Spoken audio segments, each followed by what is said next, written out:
Kembali lagi diperlihatkan dengan Xiao Yan yang pada saat ini memutuskan untuk melakukan penyamaran demi bisa memasuki aliansi Dou-Xian. Tentu saja tujuan Xiao Yan adalah untuk menjarah tubuh-tubuh dari yang mulia yang telah ditemukan oleh orang-orang dari aliansi Dou-Xian. Xiao Yan juga pada saat ini memahami bahwa identitas Xiao Yan terlalu sensitif dan Xiao Yan harus dijaga kerahasiaannya.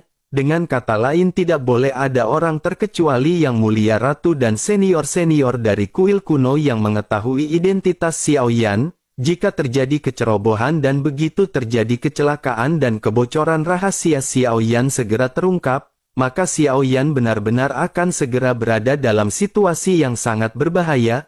Selain itu selama periode waktu ini nama Xiao Yan juga untuk sementara benar-benar telah menghilang di langit 3000 alam. Semua orang juga telah mengira bahwa Xiao Yan telah terjatuh dan mati akibat serangan yang dilancarkan oleh aliansi Dou-Xian. Xiao Yan pada saat ini juga berpikir bahwa periode waktu ini hanya dapat dianggap sebagai pengasingan dan latihan keras Xiao Yan. Pada akhirnya setelah 10 hari persiapan semuanya telah disiapkan, ada juga mayat dengan kunci emas yang diikatkan di tubuh mayat tersebut. Meskipun daging dan darahnya sudah benar-benar mengering tetapi jiwanya pada saat ini masih tetap terlihat. Pada saat ini di bukit belakang aula utama telah berdiri sang ratu saudara senior Ke-Yun dan saudara ke-6 Liuer. Semuanya telah menyiapkan semua bahan yang dibutuhkan untuk Xiao Yan. Sang ratu pada saat ini memandangi tubuh yang diikat dengan rantai emas di hadapan Xiao Yan. Dirinya berkata perlahan bahwa orang ini adalah anggota aliansi Dou-Xian selama hidupnya.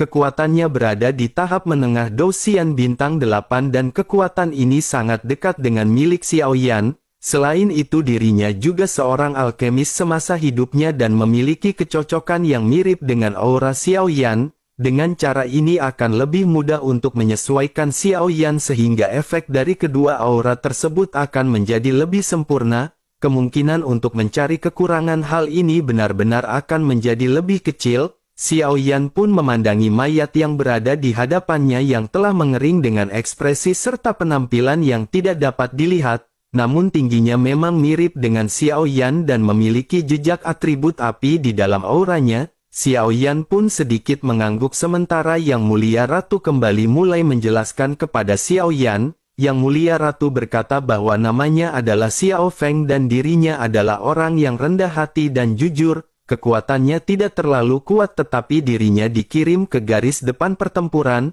Dengan begitu dapat dilihat bahwa perlakuan aliansi Dou-Xian kepadanya sangat luar biasa. Tetapi meskipun begitu sungguh sangat malang karena bahkan sampai saat ini masih ada banyak kebencian yang kuat dan berkepanjangan di dalam jiwanya. Setelah itu Yang Mulia Ratu pun segera memerintahkan Ke-Yun untuk lepas segelnya agar Xiao Yan bisa memperhatikannya. Ke-Yun pun segera merubah segel di tangannya dan segera kunci emas yang mengikat mayat tersebut terbuka. Mata mayat itu tiba-tiba terbuka dan pupilnya yang tenggelam pada saat ini memancarkan kebencian yang sangat kuat. Xiao Yan pun memandang ke arah mayat yang pada saat ini berontak dan berusaha untuk melepaskan diri. Xiao Yan pada saat ini langsung bertanya apakah dirinya memiliki sebuah keluhan. Mayat itu pun seketika tertawa dan berkata bahwa dirinya tidak akan menyerah. Mendengar hal tersebut Xiao Yan berkata dengan serius kepada mayat tersebut karena dirinya pada saat ini sudah mati. Sebaiknya dirinya mengungkapkan keengganannya dan Xiao Yan akan membantunya. Mayat itu pun segera berteriak bahwa dirinya pada saat ini benar-benar tidak rela. Dirinya jelas sangat kuat dan berbakat tetapi mengapa pada saat itu dirinya benar-benar dicampakkan. Mayat itu terus berteriak-teriak sementara Xiao Yan pada saat ini segera menyadari sesuatu. Xiao Yan menyadari tampaknya banyak kekecewaan yang pada saat ini dialami oleh mayat tersebut. Xiao Yan pada akhirnya sedikit merenung sebelum akhirnya Xiao Yan pada saat ini segera melangkah maju dan mengulurkan kedua tangannya. Xiao Yan lanjut menekan telapak tangannya ke kepala si mayat. Xiao Yan pada saat ini segera memejamkan matanya dan kebencian yang bertahan lama pada saat ini langsung melekat kepada Xiao Yan. Yang Mulia Ratu, Ke-Yun dan Liuer pada saat ini juga sedikit terkejut di dalam hati mereka. Mereka benar-benar tidak menyangka bahwa Xiao Yan akan melakukan pendekatan seperti itu, dan pendekatan seperti ini juga memiliki sedikit resiko. Jika saja Xiao Yan terlalu lama melakukan hal ini, maka kebencian itu akan tertinggal di diri Xiao Yan. Dengan begitu maka sifat Xiao Yan juga akan sedikit berubah, dan hal itu benar-benar akan sangat sulit untuk diatasi. Sementara itu Xiao Yan pada saat ini masih dengan acuh tak acuh memasuki kebencian yang berada di dalam jiwa dari Xiao Feng.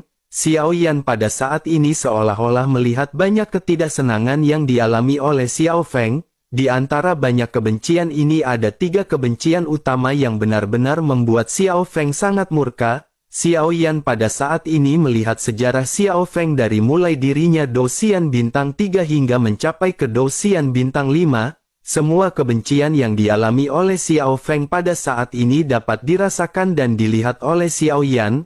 Pada akhirnya Xiao Yan pada saat ini sampai di kebencian terakhir yang dialami oleh Xiao Feng. Xiao Yan melihat kematian dari Xiao Feng yang ternyata bukan dibunuh oleh orang-orang dari kuil kuno. Xiao Feng menderita kematian di tangan rekannya sendiri ketika bertugas untuk memasuki kuil kuno. Di tengah-tengah kematiannya Xiao Feng pada saat ini benar-benar tidak menyangka bahwa dirinya akan mati oleh bangsanya sendiri. Pada saat ini Xiao Yan melihat gambaran di mana sesosok berpakaian putih serta berambut putih membunuh semua orang anggota aliansi Dosian. Dirinya mempraktikkan teknik yang tidak diketahui oleh banyak orang. Sosoknya pada saat ini menyerap puluhan anggota dari aliansi Dosian yang termasuk Xiao Feng. Pada akhirnya sosok Xiao Feng pun mati, sementara si pria pada saat ini segera meninggalkan mayat anggota yang lain. Tubuh Xiao Feng pada saat ini benar-benar ditinggal di kehampaan sebelum akhirnya orang-orang dari kuil kuno segera mengambil tubuhnya. Seiring dengan kematian Xiao Feng ini, Xiao Yan juga pada saat ini segera membuka matanya. Setelah merasakan apa yang pada saat ini dialami oleh Xiao Feng, Xiao Yan pada saat ini memandang ke arah Xiao Feng dengan ekspresi tenang. Xiao Yan pun lanjut berkata, karena Xiao Yan akan meminjam identitas dan jiwanya, maka kebenciannya adalah kebencian dari Xiao Yan. Oleh karena itu Xiao Yan pasti akan menyelesaikan semua keengganan dan keinginan yang tidak terpenuhi di dalam hati Xiao Feng. Setelah selesai berbicara, Xiao Yan pun segera perlahan kembali menarik telapak tangannya. Setelah selesai, Xiao Yan pada saat ini segera menyerahkan cincin penyimpanan kepada Ding Yue. Xiao Yan juga memberitahu Ding Yue bahwa Xiao Yan mungkin harus mundur untuk beberapa waktu. Selama periode pelatihan ini Ding Yue harus tinggal di kuil kuno untuk berlatih. Xiao Yan juga telah memasukkan semuanya ke dalam cincin penyimpanan, dan setelah semua pengaturan ini selesai dibuat, pada akhirnya rencana untuk membuat identitas baru Xiao Yan resmi dimulai. Mata indah sang ratu pada akhirnya kembali menatap ke arah Xiao Yan dan menegaskan bahwa jika Xiao Yan memang telah benar-benar siap maka sang ratu akan memulainya. Xiao Yan pun segera mengangguk sedikit untuk mengkonfirmasi hal tersebut. Segel di tangan sang ratu pada akhirnya segera berubah dengan cepat dan dirinya langsung mengeluarkan jiwa dari Xiao Feng. Di tengah-tengah jeritan nyaring jiwa Xiao Feng, pada akhirnya jiwa tersebut perlahan-lahan membentuk lapisan cahaya tipis yang menutupi seluruh tubuh Xiao Yan. Urat sumber ki asli di tubuh Xiao Yan juga pada saat ini mengalami perubahan yang cukup besar, tetapi perubahan ini hanyalah tipuan terselubung dan tidak berlangsung lama. Xiao Yan pada saat ini segera merasakan perasaan aneh. Mata Xiao Yan yang terpejam pada akhirnya segera dibuka secara perlahan. Pada saat ini penampilan dan aura Xiao Yan benar-benar telah berubah total. Xiao Yan telah menjadi Xiao Feng setelah kematiannya, termasuk dengan bentuk tubuhnya. Ekspresi wajah semuanya benar-benar persis sama dengan Xiao Feng. Yang Mulia Ratu pun segera berkata kepada Xiao Yan bahwa mulai sekarang namanya bukan lagi Xiao Yan melainkan Xiao Feng. Sang ratu pada saat ini memandang ekspresi baru dari Xiao Yan dan pada saat ini dirinya sedikit mengerutkan kening. Ekspresi ketidaksenangan muncul di matanya yang indah ketika dirinya berkata bahwa wajah ini sama sekali tidak cocok untuk Xiao Yan. Penampilan asli Xiao Yan jauh lebih tampan jika dibandingkan dengan penampilan ini. Xiao Yan pun sedikit tersenyum malu dan senyuman ini tampak sedikit kaku. Xiao Yan pada saat ini benar-benar belum sepenuhnya bisa beradaptasi dengan wajah baru yang dimilikinya. Sementara itu Yang Mulia Ratu pada saat ini kembali berbicara bahwa rencananya sudah resmi dimulai. Yang Mulia Ratu pun segera memerintahkan ke Yun dan Liuer untuk menemani adik laki-laki ke-9 berjalan-jalan. Mereka akan segera memenuhi keinginan terakhir dari saudara ke-9. Keduanya pun menangkupkan tangan sebelum akhirnya mereka pada saat ini segera mengajak Xiao Yan untuk sedikit berjalan-jalan. Setelah transformasi total, Xiao Yan sekarang harus memenuhi dua keinginan yang tersisa di dalam hatinya. Sementara itu Yang Mulia Ratu pada saat ini segera memerintahkan untuk menyiapkan bahtera dan semuanya pada saat ini telah disiapkan. Singkat cerita pada akhirnya Xiao Yan, Yun, Liuer semuanya pada saat ini berdiri di dalam bahtera. Xiao Yan pada saat ini benar-benar melakukan perjalanan untuk melakukan balas dendamnya. Hanya mereka bertiga yang pada saat ini berangkat. Yun pada saat ini sedang melihat peta kehampaan yang sangat besar. Dirinya pada saat ini melihat lokasi sekitar dan menghitung waktu.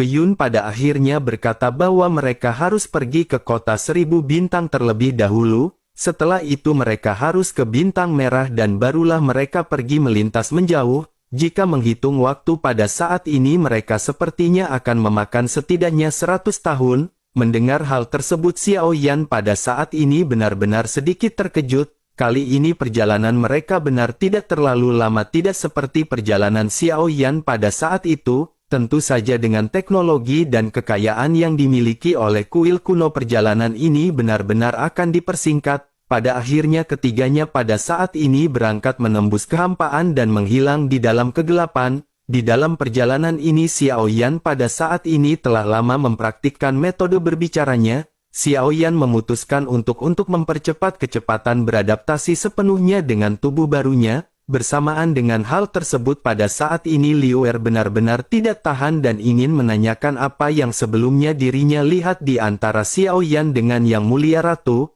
Liuer segera bertanya kepada Xiao Yan bagaimana dirinya bisa menyebut nama Yang Mulia di hadapan Sang Ratu. Tidak ada satupun di antara mereka yang berani menyebutkan nama Yang Mulia atau mengisyaratkan nama tersebut di depan Sang Ratu. Terakhir kali dirinya menyebutnya tanpa sengaja dirinya benar-benar dihukum diasingkan 10 tahun di dalam sebuah ruangan oleh Sang Ratu. Mendengar hal tersebut Xiao Yan pada saat ini tersenyum.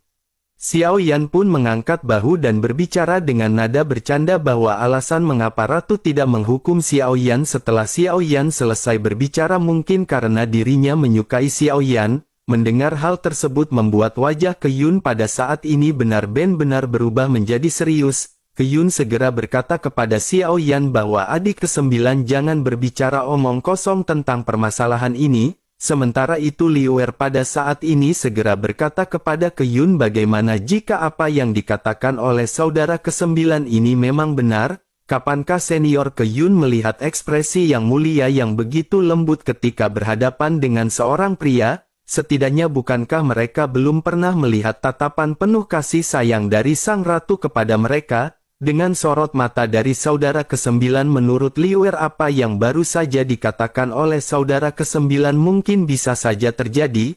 Mendengar hal tersebut Yun pada saat ini sedikit mengerutkan kening sebelum akhirnya berkata bahwa urusan Ratu bukanlah untuk dispekulasikan sesuka hati oleh mereka. Oleh karena itu pada saat ini mereka jangan membicarakan permasalahan omong kosong seperti ini lagi. Mendengar hal tersebut Xiao Yan pada saat ini tersenyum sebelum akhirnya segera bertanya apakah saudara Yun juga pada saat ini menyukai Yang Mulia Ratu. Mendengar apa yang baru saja dikatakan oleh Xiao Yan Yun dan Liuer pada saat ini tampak terkejut.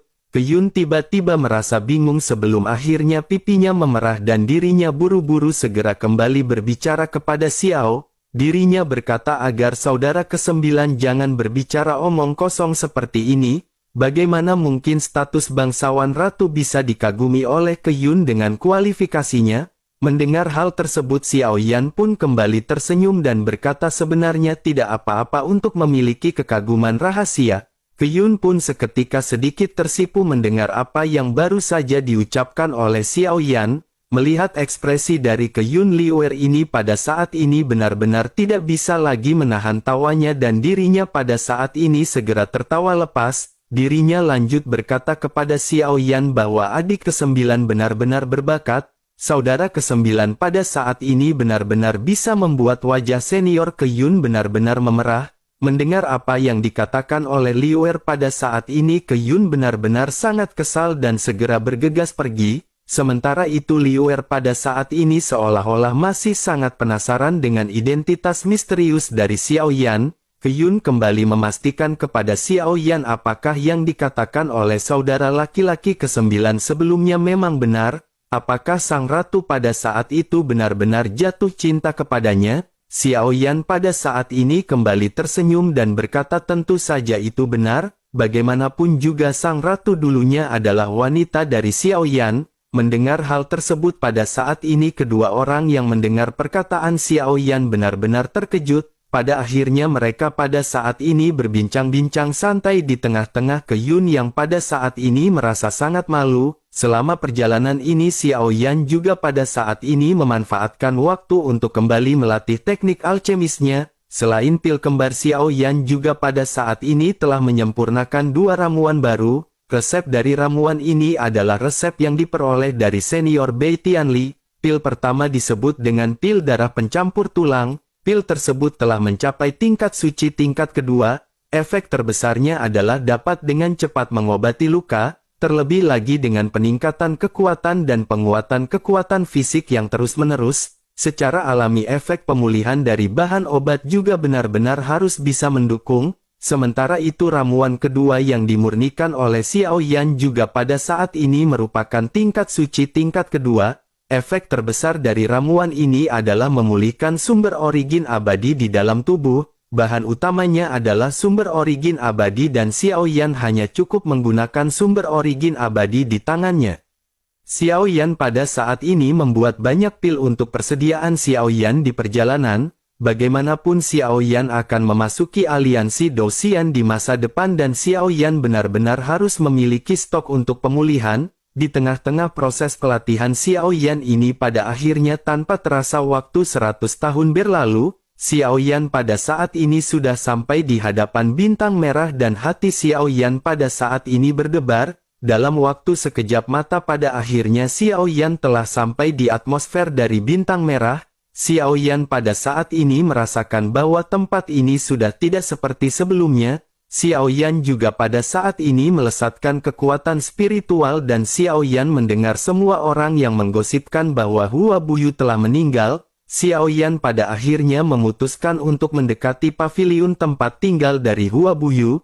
Namun pada saat yang bersamaan pada saat ini di udara ada bahtera yang berlabuh di sebelah Xiao Yan. Bersamaan dengan hal tersebut banyak penjaga yang mengelilingi Xiao Yan sementara Xiao Yan pada akhirnya segera berbicara. Xiao Yan pada saat ini meminta tolong kepada penjaga untuk memberitahu bahwa rekan dari sang master bintang merah pada saat ini berkunjung. Tolong beritahukan kepada Hua Buyu bahwa dirinya datang ke sini seperti yang telah dijanjikan. Mendengar hal tersebut seorang pria pada saat ini segera melangkah maju dengan tubuh yang mengenakan jubah putih. Sepertinya sosok ini adalah pemimpin dari para penjaga yang berada di sini. Sosoknya pada saat ini segera berkata bahwa bintang merah sudah tidak memiliki pemilik. Master dari bintang merah sudah mati selama ratusan tahun yang lalu. Oleh karena itu dirinya menyarankan mereka untuk kembali karena bintang merah tidak menerima orang luar. Xiao Yan pun seketika terkejut mendengar penjaga yang baru saja mengatakan hal tersebut. Rupanya gosip yang sebelumnya Xiao Yan dengar melalui kekuatan spiritual memang benar adanya. Tetapi tentu saja Xiao Yan tidak akan mempercayai kata-kata yang tidak berdasar seperti itu. Kekuatan spiritual Xiao Yan kembali menyapu sekeliling dan target penyelidikannya tentu saja paviliun tempat Hua Buyu tinggal. Seiring dengan kekuatan spiritual Xiao Yan yang melesat mata Xiao Yan pada akhirnya tiba-tiba menunjukkan ekspresi terkejut. Xiao Yan pada saat ini merasakan hanya ada sedikit aura dan gumpalan aura ini sudah sangat lemah. Selain itu seluruh paviliun juga pada saat ini memancarkan racun yang sangat kuat. Xiao Yan pada akhirnya segera berkata dengan serius agar mereka semua pada saat ini segera minggir. Master Bintang Merah pada saat ini masih belum mati. Mendengar apa yang dikatakan oleh Xiao Yan, pria berjubah putih itu pada saat ini seketika tercengang. Mereka pada saat ini bertanggung jawab atas Bintang Merah dan pria tersebut sepenuhnya telah mengendalikan situasi Bintang Merah selama hampir 100 tahun. Pada saat ini ketika dirinya mendengar bahwa Hua Buyu belum meninggal, dirinya tiba-tiba merasa tidak nyaman dan gelisah. Pada akhirnya pria berjubah putih itu pun segera berkata bahwa apa yang dikatakan oleh orang ini benar-benar omong kosong. Pemimpin Bintang Merah Hua Buyu telah meninggal ratusan tahun yang lalu. Sebenarnya apa tujuan dari orang ini datang ke Bintang Merah kali ini? Mendengar apa yang dikatakan oleh penjaga ini, Xiao Yan segera berkata, siapa yang telah memberitahu mereka bahwa Master Bintang Merah telah mati? Pria berjubah putih itu pada saat ini sedikit mengerutkan keningnya. Tampak jelas dirinya pada saat ini benar-benar tidak ingin kekuatan yang telah dirinya kuasai diambil begitu saja. Pada akhirnya si pria segera berkata, apakah Master Bintang Merah mereka telah mati atau tidak adalah sesuatu yang tidak bisa diketahui oleh orang luar. Mendengar hal tersebut segera menyadari bahwa orang ini tampaknya benar-benar ingin menguasai Bintang Merah. Xiao Yan pada akhirnya segera berkata tanpa ragu bahwa sepertinya sekarang dirinya memiliki keputusan akhir atas Bintang Merah ini.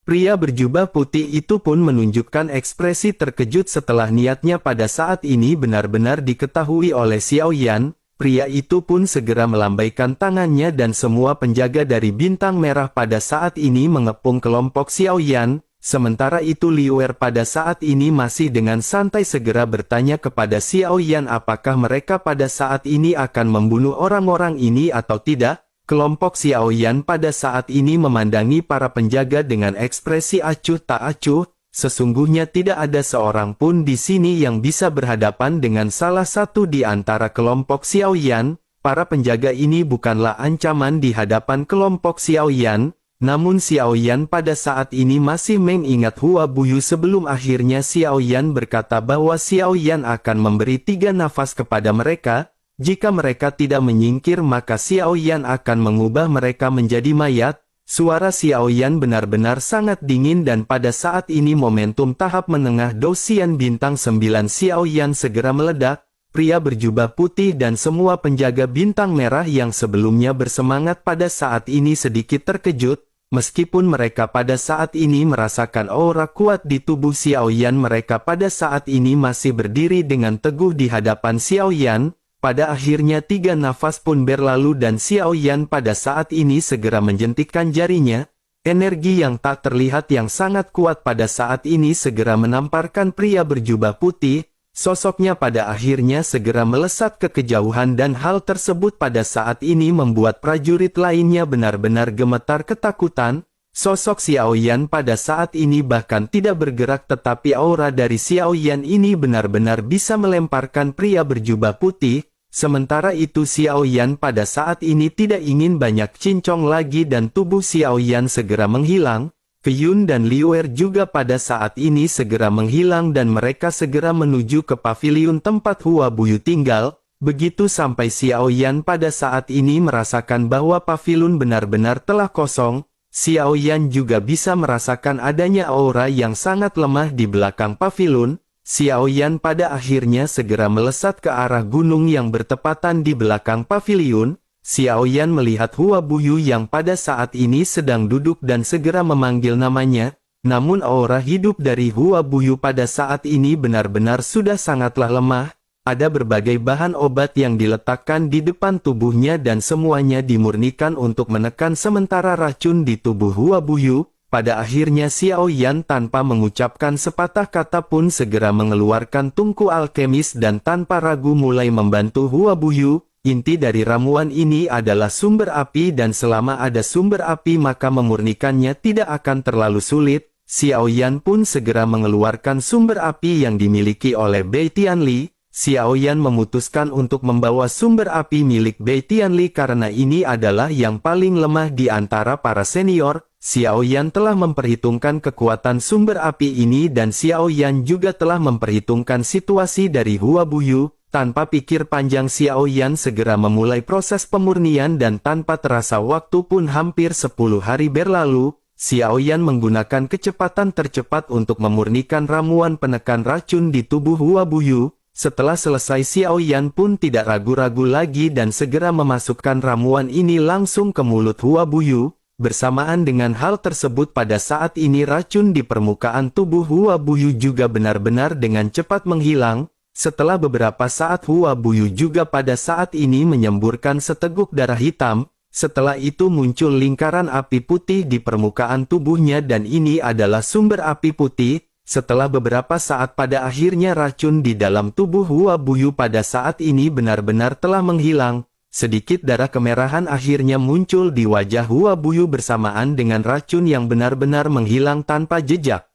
Hua Buyu pada akhirnya perlahan membuka matanya tetapi ketika Hua Buyu terbangun pada saat ini taman di belakangnya benar-benar sudah kosong dan kelompok Xiao Yan benar-benar telah meninggalkan bintang merah. Hua Buyu yang baru saja tersadar tidak tahu siapa yang menyelamatkan nyawanya dari awal sampai akhir, tetapi pada saat ini dirinya dengan jelas memiliki jawaban di dalam hatinya karena satu-satunya orang yang bisa melakukan hal ini adalah Xiao Yan. Sementara itu di sisi lain pada saat ini di benua Doudi sedang terjadi kehancuran, banyak ledakan besar pada saat ini bergema di sekitaran kota air mata. Banyak ledakan terus bergema di dinding langit dengan segel yang merobek kota perlahan-lahan melemah. Dukungan kekuatan besar dari alam Dewa Darah pada saat ini semuanya benar-benar telah tiba di benua Doudi. Mereka semua melakukan yang terbaik untuk membuka segel yang sebelumnya dipasang oleh senior Xiao Wutian. Pada saat ini ada hampir 100 orang dan semuanya dengan panik membombardir segel besar yang tidak terlihat. Setelah segelnya dibuka maka jalur antara benua Doudi dan benua Douqi juga akan terbuka sepenuhnya. Pada saat itulah benua Doudi dan benua Douqi benar-benar akan segera mengalami krisis yang besar.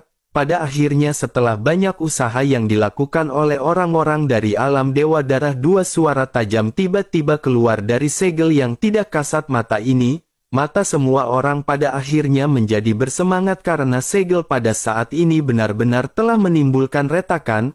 Namun pada saat yang bersamaan sesosok tubuh juga pada saat ini perlahan muncul. Momentum yang kuat pada saat ini seketika meledak dan semua orang yang menyerang penghalang benar-benar ketakutan.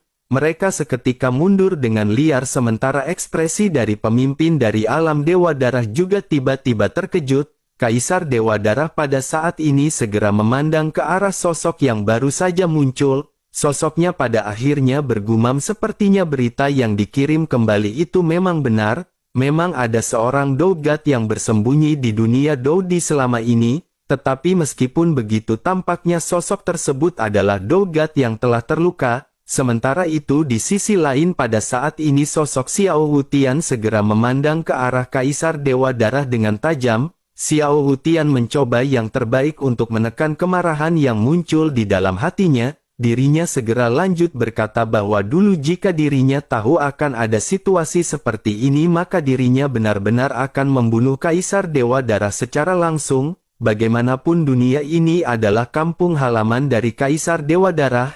Tetapi sekarang dirinya benar-benar dengan begitu kejam ingin membunuh semua orang yang berada di sini. Kaisar Dewa Darah pun tersenyum sebelum akhirnya berkata bahwa ini memang bekas kampung halamannya, tetapi yang tersisa baginya di sini adalah kenangan buruk dan tragis. Jika bukan karena penyelamatan dari alam Dewa Darah dirinya benar-benar akan mati secara tragis di alam ini. Oleh karena itu ketidakadilan tersebut benar-benar akan menjadi hutang yang sangat besar dan harus segera dirinya balas. Ini adalah sumpah yang dirinya buat pada saat itu ketika dirinya benar-benar terlantar dari alam ini. Mendengar hal tersebut wajah dari Xiao Wutian pada saat ini dipenuhi dengan ketidakpedulian dan kekejaman.